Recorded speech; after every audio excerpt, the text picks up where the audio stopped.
Vale, muy bien. Pues nada, pues lo primero, un placer. Buenas tardes a todo el mundo. Un auténtico placer estar por segundo año en Intelcom. El año anterior estuve con una charla de inteligencia de señales y de análisis de señales ocultas y hoy os voy a traer una charla titulada, una nueva charla, es la primera vez que la expongo, es una charla titulada Radio Jamming, la guerra del ruido, ¿vale? Bien, ¿quién soy yo? Pues bueno, para quien no me conozca, pues soy consultor de seguridad, me dedico a la ciberseguridad a nivel profesional, soy instructor de C-Council, miembro del mundo Hacker Team, radio trastornado desde edad muy temprana, ¿no? Esto es importante, aprendiz constante de técnicas SIGINT caseras, experto en nada, en absolutamente nada, no me dan alergia las hornas, ni llevo en la cabeza ningún papel de aluminio, ni creo en remedios homeopáticos contra misiones. Odio los efectos y transiciones en los PowerPoint, por lo tanto vais a ver un PowerPoint que eso sí va a estar lleno de ruidos, como dice el título, pero no vais a tener efectos tipo Star Wars, ¿vale? En fin, ¿qué vamos a ver en esta charla? Por tanto, pues veremos qué es el radio jamming, cuál es la historia de radio jamming. El radio jamming hoy, vamos a poner 3 ejemplos, China, Cuba e Irán, la lucha contra el radio jamming, algunas conclusiones obviamente personales, y una serie de agradecimientos. Sí es cierto que durante la charla voy a reproducir algunos sonidos bueno, que pueden ser alguno pues un poquitín desagradable, ¿no? Pero bueno, veréis cuando lo vaya a reproducir, podéis regular el volumen si tenéis auriculares para que no se exploten los tímpanos. Bueno, primero, ¿qué es el radio jamming? Pues primero voy a mostrar este pequeño cuadrito que mis compañeros anteriormente estaban hablando de guerra electrónica, de radio jamming incluso han mencionado. Pues bueno, dentro de la guerra electrónica vamos a ver el radio jamming en 2 partes, ¿no? Lo vamos a ver en la parte de inteligencia de señales como un apoyo a la guerra electrónica y lo vamos a ver también como contramedidas electrónicas, es decir, como un medio activo, ¿no?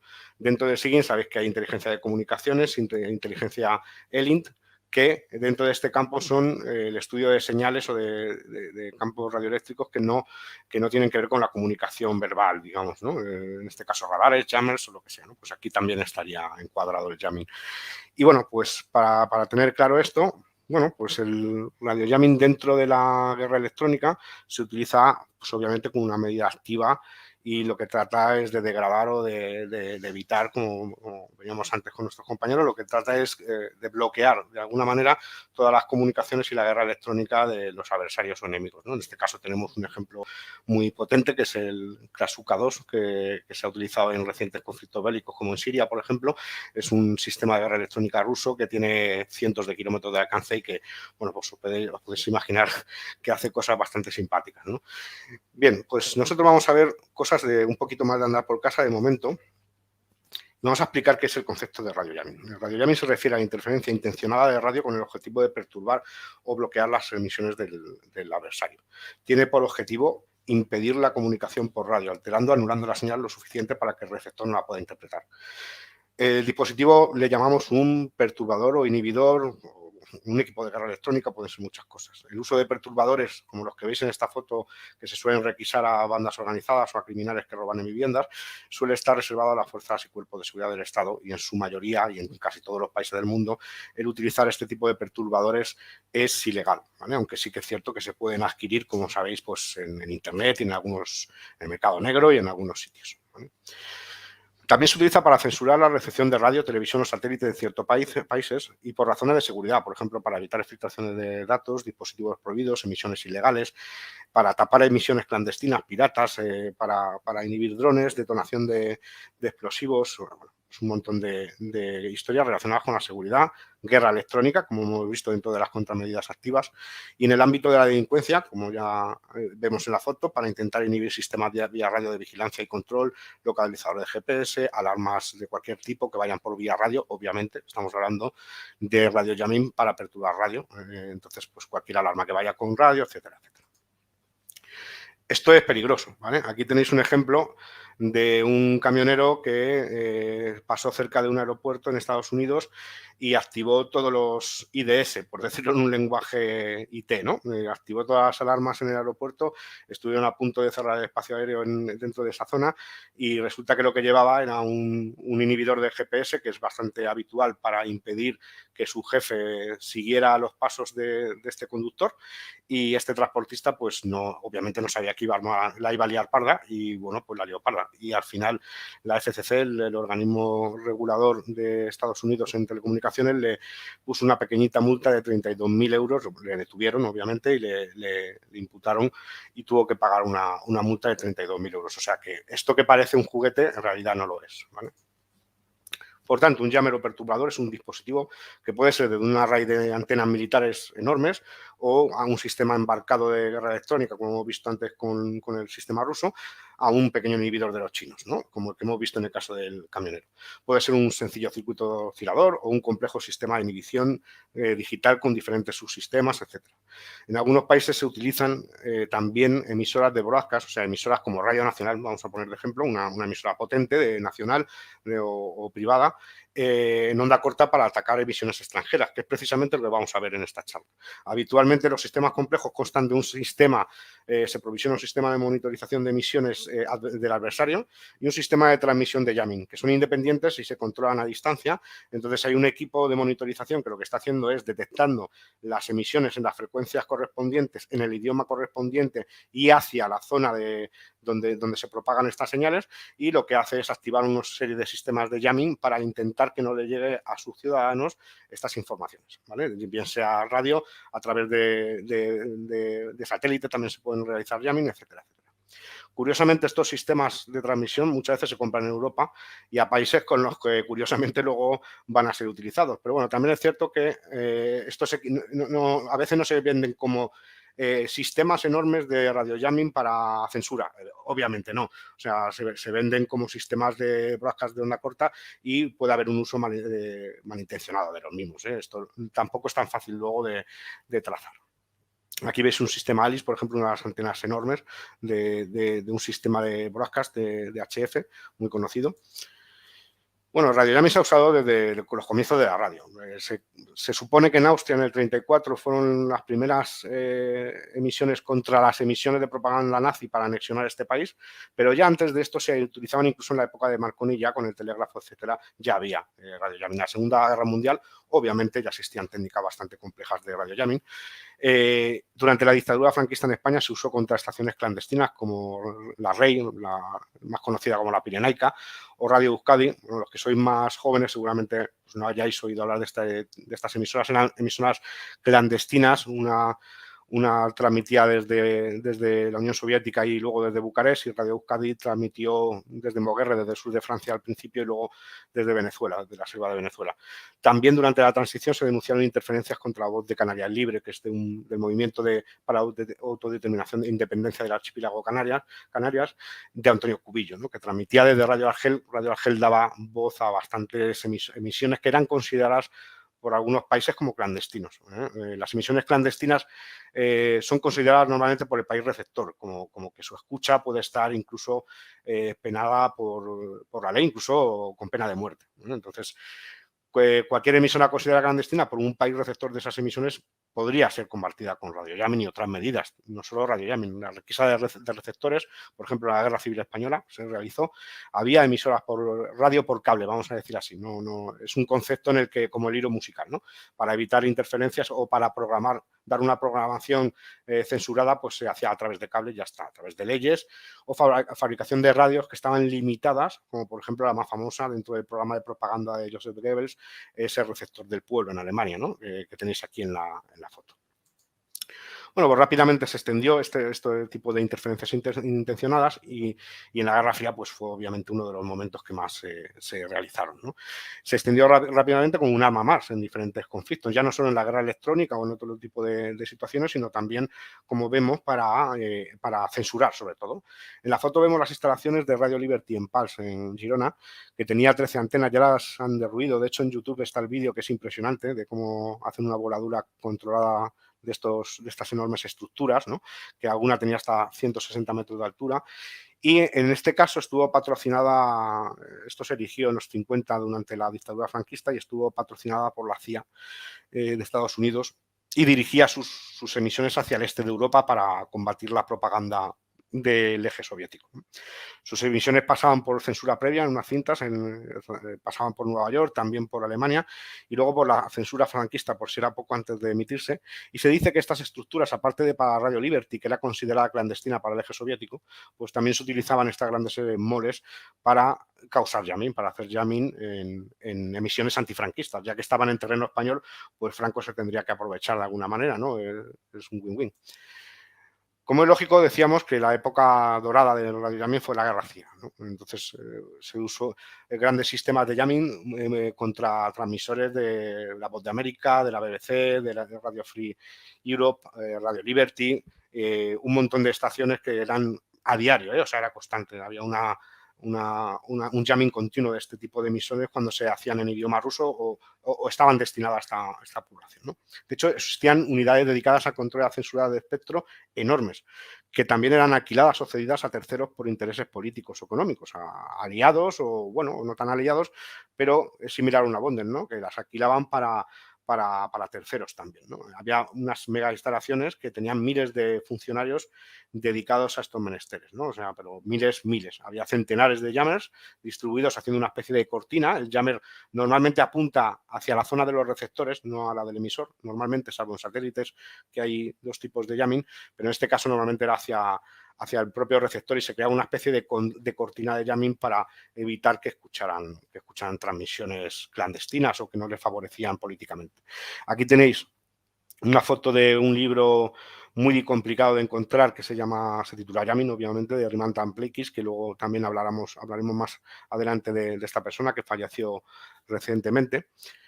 Bueno, aquí tenéis una web que podéis ver en archivo.org que tiene cantidad de información sobre el jamming en la Guerra Fría, en esta época que estamos comentando. Está en archivo.org porque no sé si hicieron un clon de la original ya no está online, hace un par de años o 3 que creo que desapareció, pero sí que lo podéis encontrar todavía en algún sitio y creo que han hecho un clon en otro dominio y podéis verlo. ¿Vale? Aquí tenéis el libro de jamming ahí publicado. Creo que no se puede descargar el libro, simplemente información supuestamente para comprarlo, pero no creo que podáis hacerlo. Y sobre todo un DVD, Empire of Noise, que eso sí que está en YouTube, está publicado en YouTube y es un documental interesantísimo sobre esta época. Yo os recomiendo que veáis tanto la página y que veáis este documental porque os va a dar una visión del jamming en la Guerra Fría increíble, ¿vale? Y unas fotos y documentos increíbles.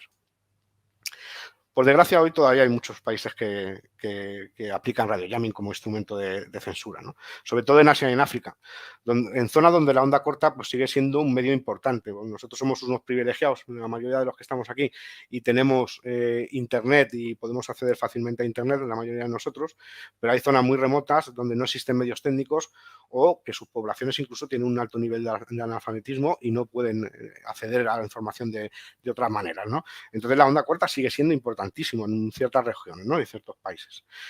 Una cosa importante es que habitualmente no se puede atribuir, no existen pruebas concluyentes para atribuir interferencias. Y obviamente los países, como decían antes mis compañeros también en su tipo de ataque, que decía que obviamente los países no van a atribuirse ellos mismos, ¿no? las emisiones de radio jamming o de censura, ¿no? Y la mayoría de sistemas de radio jamming ya complejos son información clasificada. Entonces es complicadillo encontrar información fiable por lo menos de este tema. Por lo tanto hay que tener precaución y todo esto lo basamos en fuentes públicas y en lo que nosotros conocemos sin más. Entonces hay que tener cierta precaución porque no hay unas pruebas concluyentes en ningún caso de que los países que aquí figuran en la presentación realmente estén haciendo jamming gubernamental. Se puede atribuir a nivel personal, pero realmente no hay pruebas concluyentes de ello. Se suele atribuir a países como China, Irán, Corea del Norte, Etiopía, Cuba, pero hay decenas, podéis creerme, Turquía también, hay decenas de países que están acusados de censura por radio jamming. Bueno, pues existen diferentes técnicas de radio jamming y tipos que de forma coloquial, nosotros lo llamamos a veces ruido blanco, de burbuja, de barrido, de sirena, de pulsos, de tonos aleatorios. Hay unos muy molestos que son de cantos de pájaros, incluso músicas estridentes, voces, por ejemplo, imaginaros cortar una emisión en ruso, por ejemplo, de Radio Free Europe en su época y superponer 5 conversaciones de la radio rusa a la vez en la misma frecuencia en la que está transmitiendo Radio Free Europe, ¿no? Pues realmente te vuelve loco, o sea, es muy molesto y acabas desconectando el receptor, porque es lo que quieren, ¿no? Que no lo escuches. Jamming silencioso, que realmente no te percatas, a no ser que estés analizando o viendo la señal en el espectro, puede que ni siquiera te des cuenta que hay un espacio, o sea, hay una portadora metida que no está produciendo sonido, pero que te está impidiendo que recibas cualquier audio, ¿no? Jamming contra sistemas digitales, igual que en Internet, por ejemplo, podéis hacer un Nmap utilizando, o podéis hacer una denegación de servicio utilizando Synflow, por ejemplo, aquí también se pueden atacar sistemas digitales y llenar la cola del preámbulo, digamos, empezar a pedir apertura de comunicaciones y dejarlas a la espera y saturar el sistema, ¿no? Charlie Whiskey, o sea, Morse y otras modulaciones, o se puede utilizar de todo. Os voy a poner unos ruidos, ahora sí que os aviso, espero que se escuchen, he hecho pruebas y me dijeron que se escuchaban. Yo espero que se escuchen perfectamente. Vamos a poner este primero.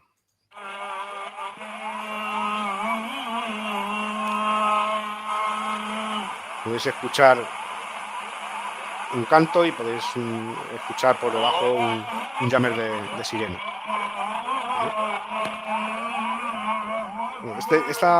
Este vídeo lo grabé yo hace bastantes años, creo que era La Voz de Irán, en la estación, no recuerdo bien.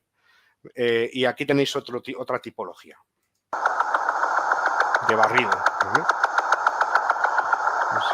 Pues obviamente pues esto es muy molesto y puede impedir la recepción del programa.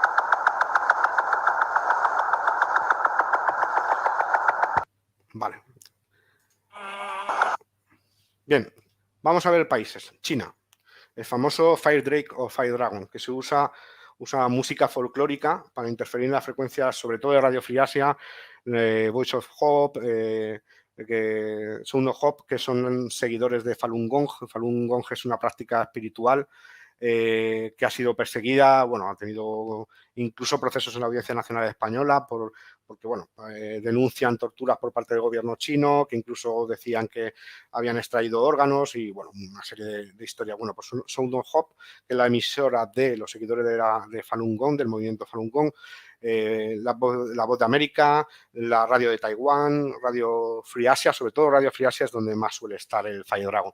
El Fire Dragon en realidad es la emisión de 12 canciones, dura 1 hora, que es lo que suele durar un programa en determinado idioma, o en chino, en tibetano, en uigur, en birmano, o en un idioma en el que los receptores pueden recibir información contraria al país que emite el jamming y, bueno, pues lo ponen ahí toda la hora. Yo he llegado a ver hasta 20 frecuencias simultáneamente inhibidas con este sistema. Algunos aseguran que se emite desde los relays del ChinaSat 6B a través de un sistema de satélite que se lo va retransmitiendo a los equipos de tierra y la verdad que es brutal, o sea, es brutal. Se recibe en España a veces, vamos, mejor que las emisoras españolas, ¿no? A través de estos sistemas. Y es una música folclórica china, lo que parece una música folclórica china que tiene 12 canciones. Incluso en esta web que aparece aquí están los audios por si os queréis entretener y poner musiquilla, lo podéis bajar en MP3 y lo podéis utilizar, ¿vale? Vamos a escuchar cómo es el Fire Drake o el Fire Dragon chino.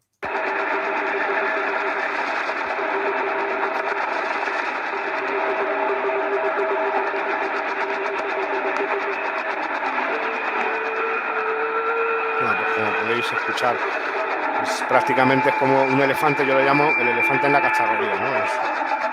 Bueno, aquí de Radio Free Asia no se escucha nada. Se supone que en esta frecuencia, creo recordar que estaban transmitiendo desde Saipan, pero bueno, obviamente no se puede escuchar. De hecho, yo es contadas ocasiones en las que puedo escuchar Radio Free Asia sin este ruido. O sea, y si transmiten en 10 canales, en 10 canales. O sea, es complicado incluso escuchar una emisión limpia. Alguna vez lo he escuchado, pero realmente es difícil, ¿no?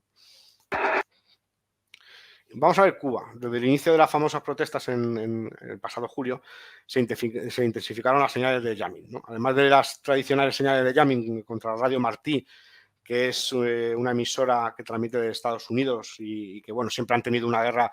Esta emisora se fundó a través del gobierno estadounidense en el gobierno de Ronald Reagan, en la administración Reagan. Y bueno, pues desde el año 85 que se fundó ha sido una guerra electrónica total entre Radio Martí y el gobierno cubano, ¿no? El gobierno castrista en su momento. Y bueno, pues aparecieron curiosamente unas señales, aparte de las señales típicas que ya sufrían de jamming en Cuba, aparecieron unas extrañas portadoras en la banda de radioaficionado de 40 metros, ¿no? Esto es bastante más curioso. Esto bueno, hace años que se utilizan las bandas, yo no voy a entrar si es ético, legal o no, no lo sé, ¿vale? No voy a entrar en eso, pero QSOs son conversaciones entre radioaficionados con licencia, se supone. Entonces, los QSOs es una conversación, una rueda de conversación. Y hace ya bastantes años, en ciertas frecuencias se utilizan para hacer proselitismo político, para hacer reivindicaciones, etcétera. Ya digo que yo ahí no entro, es bastante cuestionable, pero bueno, ahí hacen reivindicaciones políticas, sobre todo a través de exiliados cubanos que exponen su mensaje o su opinión política en este medio, ¿no? Utilizando su licencia de radioaficionados. Cuba ha sido acusada de estas operaciones desde hace muchos años. De hecho, ya en la crisis de los misiles hubo episodios de jamming entre Estados Unidos y Cuba. Voy a poneros una conversación para que la escuchéis, grabada a través de un SDR online en la banda de 40 metros de radioaficionados con reivindicaciones políticas durante estas últimas protestas. Todo lo que está pasando, partida de mentirosos que lo tienen acabado la gente de nosotros y que hoy en día vienen y se lo agradecen cuando ya se cansaron de ti, 62 años debían estar agradecidos, vienen y se lo agradecen con golpes, con maltrato, con muerte. Por favor, no dejen que eso pase más. Cubano que me escucha, si tienes un amigo, si tienes un pariente, si bueno, tienes un vecino, ahí se mete Radio Paquete, se mete otra señal, pero si escucháis por detrás, vamos a recoger lo que nos robaron hace 62 años. Vamos a pelear por nuestra libertad. Pacíficamente, manifiéstate pacíficamente. Que si dan golpes, que sean ellos. Tú no te conviertas, tú no tienes que ser.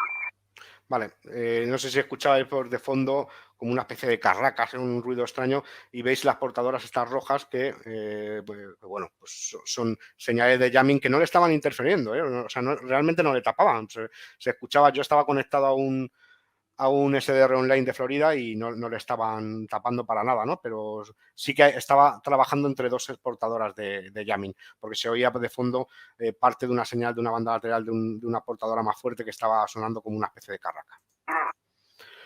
Bueno, pues algunos radioaficionados se pusieron manos a la obra y utilizaron una red de SDRs online que se llama Kiwi SDR, de unos dispositivos que se suelen poner online para intentar triangular el origen de las señales de jamming en la banda de 40 metros, usando la diferencia en tiempo de llegada, el TDOA, un algoritmo que intenta triangular con 3 receptores, por ejemplo, podríamos relativamente cercanos o relativamente equidistantes, podríamos llegar a ver o hacer lanzar hipótesis, pero hay que tener cuidado porque el uso de TDOA, en el algoritmo de TDOA aquí en Kiwi SDR requiere de conocimientos de propagación específicos y puede dar muchos falsos positivos. No es tan fácil como llegar, seleccionar los SDR, lanzar el algoritmo y tal. No he querido aquí meter porque no tengo tiempo cómo se hace, pero es bastante sencillo. Tenéis, de hecho, vídeos en YouTube viendo cómo se hace para localizar las emisiones de jamming cubano, ¿no?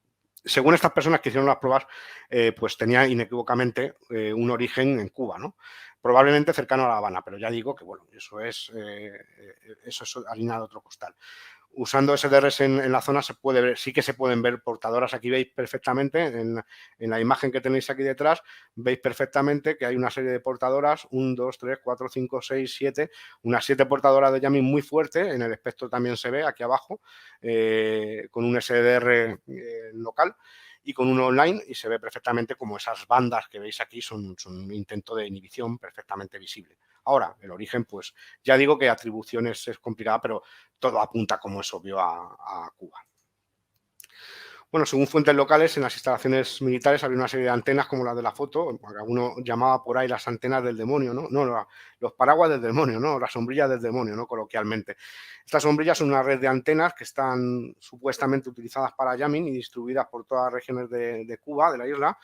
Y aunque es un alcance local y parece que no funciona muy bien porque algunas fuentes me han comentado que esquivan algunas veces alejándose de la antena un poco y variando el receptor y la antena y tal, pueden evitarlas, pues bueno, es una red, una especie de red de jamming local distribuida por la isla con propósito supuestamente de censura. El 17 de agosto, además, después de las protestas, se publica en la Gaceta Oficial, que es el equivalente al BOE español, un polémico decreto de ley 35, donde se van a tipificar ahí diferentes comportamientos, ¿no?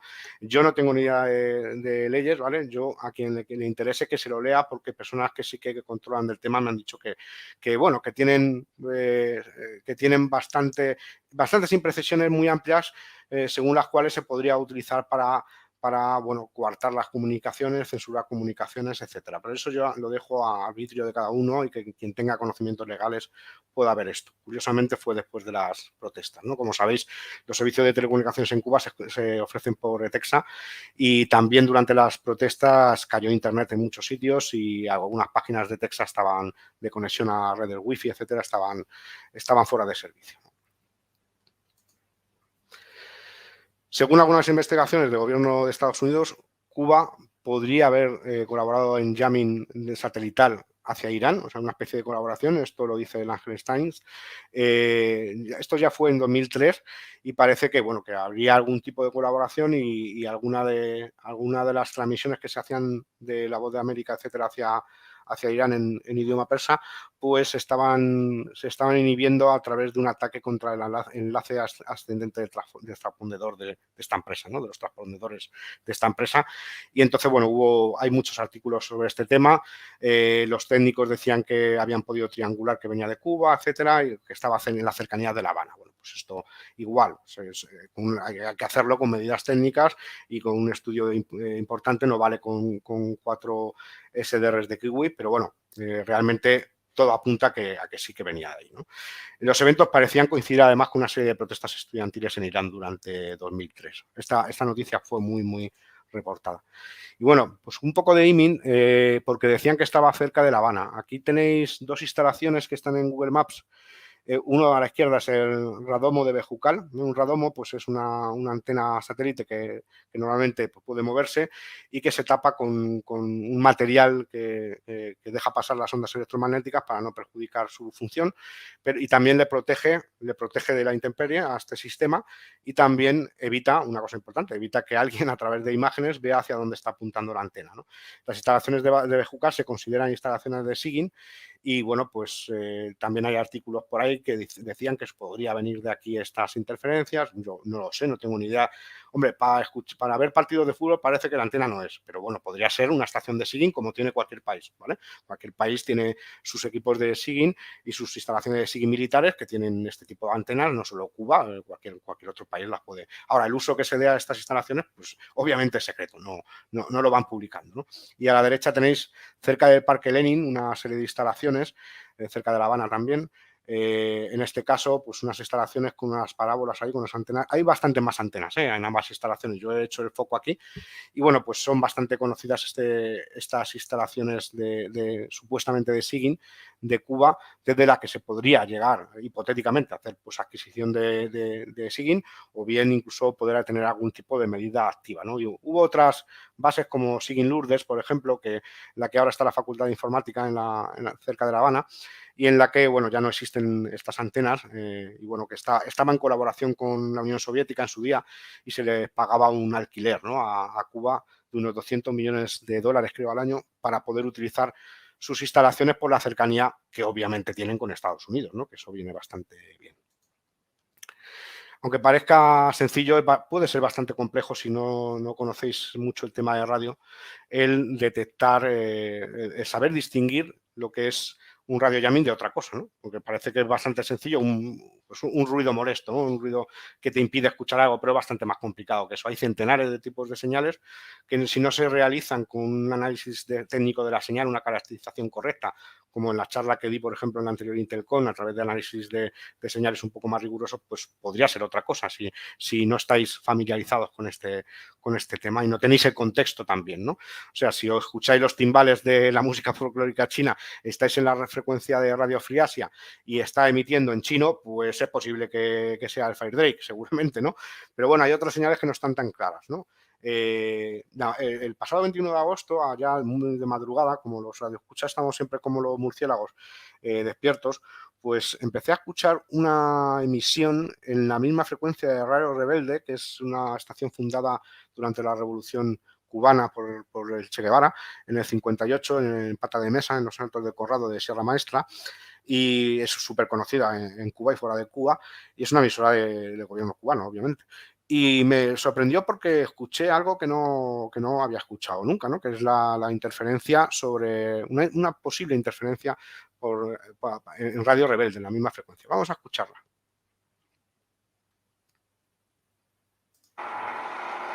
Si escucháis esa carraca, yo no escuchaba Radio Rebelde, la escuchaba muy mal y con la carraca ya no escuchaba absolutamente nada.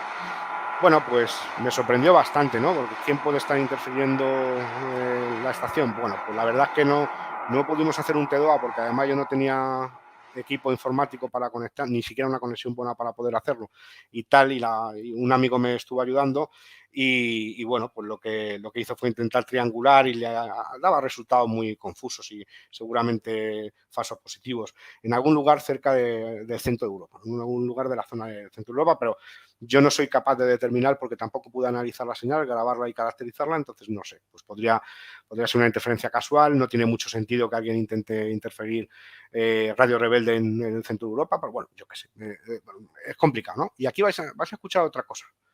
Ahora vamos a escuchar otra cosa.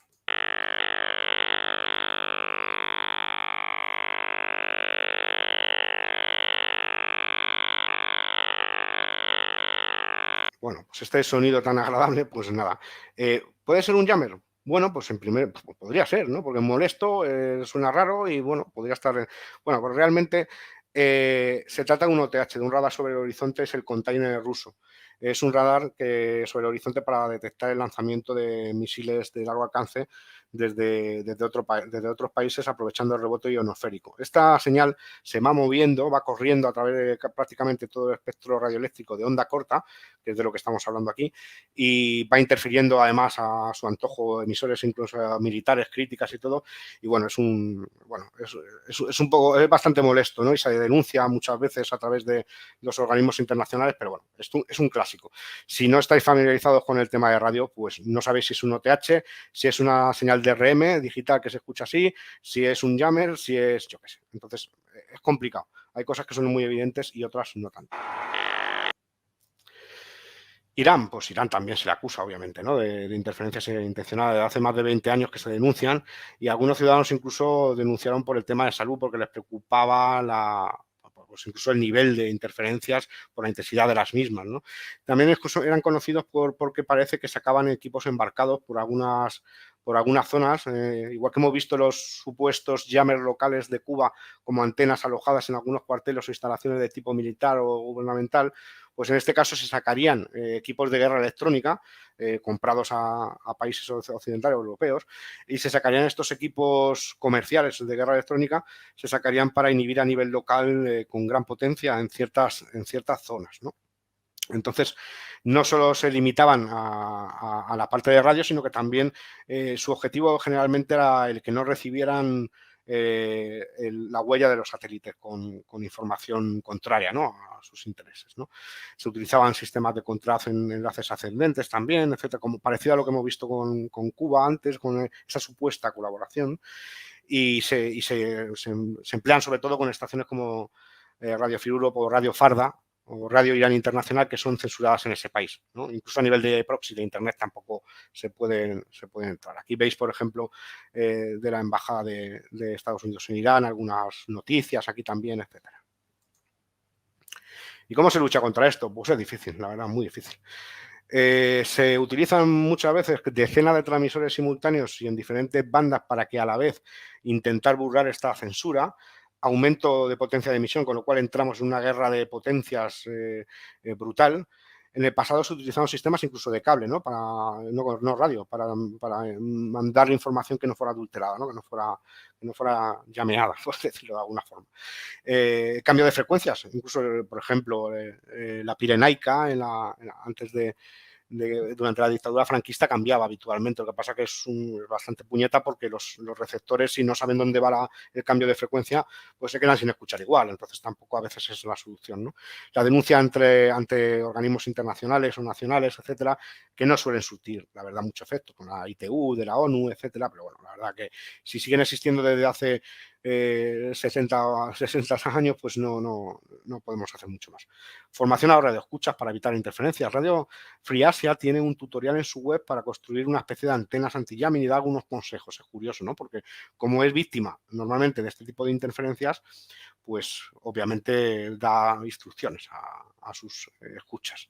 Utilización de medidas técnicas en los receptores como ciertos filtros y antenas específicas, la mejora, por supuesto, de transmisión de sistemas de modulación en los transmisores, de aprovechamiento de espectro, bueno, pues, ciertos sistemas técnicos en el transmisor también. Y como medios alternativos, como globos aerostáticos, aviones, por ejemplo, el Aeromartí, ¿no? Que el Gordo Alberto, se llamaba el Fata Albert, que fue un dirigible que luego se le llevó un huracán en 2005, que era un dirigible que pasaba por Cuba para transmitir, ¿no? Por el aire, ¿no? Y aquí tenemos también el sistema Aeromartí mediante el uso de aviones, ¿no? De la Fuerza Estadounidense, que se utilizaban pues creo que en 2014 dejaron de volar, pero eran controvertidos porque no se sabía el retorno de inversión. Realmente, pues imaginaos, ¿no? Para dar una pasada iban a las horas de mayor audiencia en Cuba y bueno, pues radiaban sus contenidos de Radio Martí, ¿vale? Tanto de radio como de televisión. Y bueno, pues algunas conclusiones. El radiojamming en la actualidad sigue siendo muy utilizado en contra de lo que la gente piensa como instrumento de censura, sobre todo en algunas zonas, como visto, ¿no? Muchas veces el jamming puede crear lo contrario de lo que se espera, que es dar mayor credibilidad y prestigio a los adversarios, es decir, a los que están siendo interferidos. E incluso crea mayor interés, ¿no? Como la fruta prohibida. Lo prohíben, pues será por algo, ¿no? Se ha comprobado que en muchas ocasiones, además, el radiojamming no logra su cometido. Es difícil, ¿eh? O sea, aunque se emplee, fijaos, China, que emplea todo el músculo que tienen supuestamente en inhibir este tipo de emisiones, a veces incluso es posible recibirlas porque la propagación y los saltos en la ionosfera de onda corta, sobre todo en ciertas bandas, son muy caprichosos y a veces escapa. Entonces no es tan fácil como, por ejemplo, en Internet, ¿no? Que llegas en Egipto en 2011, Mubarak, que corta el grifo y se acabó. No, aquí la radio es un medio físico bastante más caprichoso. El coste de radiojamming es elevadísimo, se puede calcular en mucho dinero. De hecho, suele costar mucho más caro provocar una interferencia que tener una emisora legítima. O sea que se hablaba de que a la Unión Soviética le costaba como $1 billón al año, ¿no? Los mecanismos legales de denuncia a las instituciones parece que a veces no funcionan como deberían, ¿no? Y que, bueno, también otras veces no pueden ejercer este poder, ¿no? Sobre esos países. Y el radiojamming puede afectar a sistemas críticos también, ¿no? No solo el radiojamming, también los OTH, como los que hemos visto, los sistemas de detección de misiles lo hacen, ¿no? Por ejemplo, en HF hay sistemas de emergencia, militares, de navegación aérea oceánica, cuando pierde contacto con sistemas VHF y UHF, etcétera, meteorológicos, sistemas de sonda, o sea, hay todo un mundo en onda corta. No creáis que son solo emisiones de broadcast o emisiones comerciales que escucha a alguien allí en una zona remota de Afganistán. No, hay un montón de historias. Algunos países argumentan que el jamming es una defensa de su soberanía del espectro y que lo único que se limitan es a detener las agresiones de emisiones subversivas que están patrocinadas por servicios de inteligencia extranjeros. Y ojo, que esto a veces es cierto, ¿eh? O sea, realmente muchas de estas emisoras consideradas clandestinas están patrocinadas, si no directamente por los servicios de inteligencia, que a veces también, sí por gobiernos, ¿no? Que podemos considerar enemigos. Entonces, bueno, por supuesto que yo no justifico en nada la libertad de expresión, o sea, que a alguien le roben la oportunidad de escuchar una emisión de radio me parece un error, pero bueno, es el argumento ético que tienen, o legal incluso, ¿no? Mientras exista la radiodifusión, se vendrán produciendo este tipo de ataques como herramienta de censura, como mientras que exista Internet habrá ataques de denegación de servicio. Obviamente no toda la censura se aplica en el ámbito de Internet, como hemos visto en la charla, porque realmente hay zonas donde Internet no es tan fácil de llevar, ¿no? Muchísimas más de las que algunos piensan. Entonces todavía se siguen utilizando. Si os dais cuenta, por ejemplo, si os metéis en sourcewave.info, que es una base de datos de emisiones de todo el mundo, de toda clase de emisoras en todos los idiomas a todas las horas. Podéis, por casualidad, ver Radio China Internacional, el número de emisiones y el número de idiomas en los que transmite en el mundo. Y vais a ver que Onda Corta está muy viva. Puede transmitir en decenas y decenas de idiomas diferentes y tiene estaciones en muchos sitios, no solo en China. Tiene en Mali, por ejemplo, tiene un transmisor, en Cuba, tiene en otros países y tiene decenas y decenas de transmisores. O sea, que no es algo anticuado ni fuera de la onda. Y agradecimientos, pues como siempre. Pues agradecer a los que debido a la censura no puedo nombrar aquí, porque ellos me han ayudado mucho en esta charla y sin ellos no podría haberla realizado nunca. A todos los radioaficionados, a los que debo tanto, sobre todo a aquellos a los que tienen que soportar la represión y censura en sus países, que no son pocos, y algunos me han contado cosas dantescas. Arimantas Pleikis, que lo mencionábamos antes con el libro Yami, el documental del Imperio del Ruido, que fue un ministro de Comunicaciones e Informática lituano, un diaxista y radioaficionado y una importante figura del mundo de la radio que ha fallecido no hace mucho. A todos los activistas y periodistas que se juegan la vida por informarnos y a todos los medios independientes que están luchando contra la censura. Y como siempre, a todos vosotros y vosotras por la atención. Y poco más. Yo creo que lo he clavado. Justo 45 minutos o por ahí.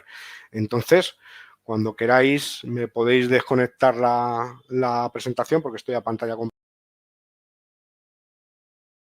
Unas dudas, si tenéis alguna duda o queréis preguntar algo.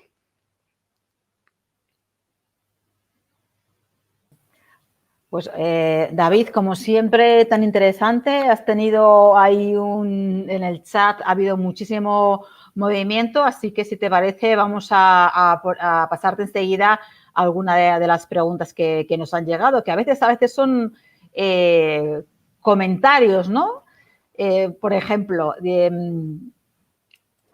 aquí tenemos Matías Nahuel, dice, ¿las radios de números aleatorios son de jamming? No tiene nada que ver, al revés. No son números aleatorios, son estaciones de números, se llaman, son utilizadas normalmente por los servicios de inteligencia.